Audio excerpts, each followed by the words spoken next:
మే 13 దేవుని వాక్య ధ్యానం. మీరు ఎన్నటన్నిటికీ సిగ్గుపడకయు విస్మయముందకయు ఉందురు. యెషయా గ్రంథం 45వ అధ్యాయం 17వ వచనం. మన ప్రభువైన యేసుక్రీస్తు నామంలో మీ అందరికీ శుభములు తెలియజేస్తూ ఉన్నాను. ప్రియులారా, దేవుని యొక్క మహాకృప మన మీద ఎంతో ఆవరించి ఉంది. ఆ కృపతో మనం మరొక నూతన దినాన్ని చూచే ధన్యత ప్రభు అనుగ్రహించి ఉన్నారు. అందుని బట్టి దేవునికి నేను కృతజ్ఞతాస్తుతులు చెల్లిస్తూ ఉన్నాను. ప్రియులారా, ప్రభు మనకిచ్చిన ఈ శ్రేష్టమైనటువంటి ఆశీర్వాద దినాన్ని బట్టి ప్రభుకి నేను మరొక పర్యాయము స్తుతులు చెల్లిస్తూ మీ అందరికీ యేసుక్రీస్తు నామమున శుభాభివందనాలు తెలియపరుస్తూ ఉన్నాను. ప్రియులారా, యెషయా గ్రంథము 45వ అధ్యాయము ఎంతో శ్రేష్టముగా అయినటువంటి వాగ్దానముతో, శ్రేష్టమైన మాటలతో మనలను బలపరుస్తుంది.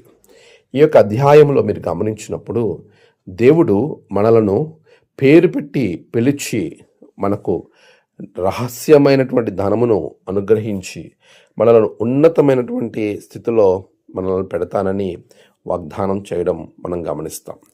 మనలను అన్నిటిలో నుండి తప్పించేవాడు ఆయనే, సమస్తాన్ని సమకూర్చువాడు ఆయనే.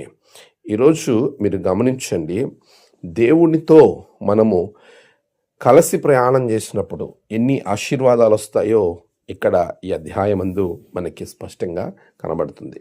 17వ వచనంలో యెహోవా వలన ఇశ్రాయేలీలు నిత్యమైన రక్షణ పొంది ఉన్నది అనే మాటను జ్ఞాపకం చేస్తూ, జరిగిన దానిని జ్ఞాపకం చేస్తూ, అంటే చెరలో నుండి వీరు ఎలా బయటకు వచ్చారో దానిని వారికి తెలియపరుస్తూ జరగబోయేటువంటి విషయాన్ని కూడా తెలియపరుస్తున్నాడు. మీరు ఎన్నటండికి సిగ్గుపడకయు విస్మయము పొందకయు ఉంటారు అనే మాటలను, ఒక అద్భుతమైన వాగ్దానాన్ని దేవుడు వారికి యెషయా ద్వారా అనుగ్రహిస్తున్నాడు. ఈరోజు మీరు గమనించండి ప్రియులారా, దేవుని యొక్క తోడు మనతో ఉన్నప్పుడు మనకి ఎవర్లాస్టింగ్ సాల్వేషన్ అనేది మనకు అనుగ్రహింపబడుతుంది. మనము ఏ విధమైనటువంటి సిగ్గు మనకి రాకుండగా, మనం విస్మయమును పొందకుండగా అన్నీ మనకి సమకూర్చేటువంటి ప్రభువు మన ప్రభువు. నిన్ను ఎక్కడ కూడా సిగ్గుపడనివ్వడు. నీవు ఏ రీతిగా కూడా అవమానము నొందనివ్వకుండా నిన్ను ప్రభు కాపాడుతున్నాడు. నువ్వు అనుకోవచ్చు, నేను పలానా విషయంలో పలానా చోట దీని గురించి నేను అవమానం పొందుతాను, నాకు అవమాన భారం వస్తుంది అని బాధపడుతున్నావేమో. వాటన్నిటిలో నుండి దేవుడు నిన్ను కాపాడుతున్నాడు. వాటన్నిటిలో నుండి ప్రభు నీకు సహాయం చేస్తున్నాడు. వాటన్నిటిలో నుండి ప్రభు అద్భుత రీతిగా నిన్ను ముందుకు నడిపిస్తున్నాడు. అలాంటి ఆశీర్వాదం దేవుడు నీకు ఇచ్చినప్పుడు, అలాంటి దీవెనతో నిన్ను ఆహ్వానిస్తున్నప్పుడు, నువ్వు ఆయనతో కలిసి వెళ్ళినప్పుడు ప్రభు గొప్ప దీవెనకరమైనటువంటి ఆశీర్వాదకరమైన పరిస్థితుల్లో నిన్ను ఉంచుతాడు. అతి కృపా ఆశీర్వాదం దేవుడు మీకు అనుగ్రహించును గాక. ఆమేన్. ప్రార్థన. సర్వశక్తిమంతుడా, గొప్ప దేవ, నీకు వందనాలు. బిడ్డలను దీవించండి, ఆయన ఆశీర్వదించండి.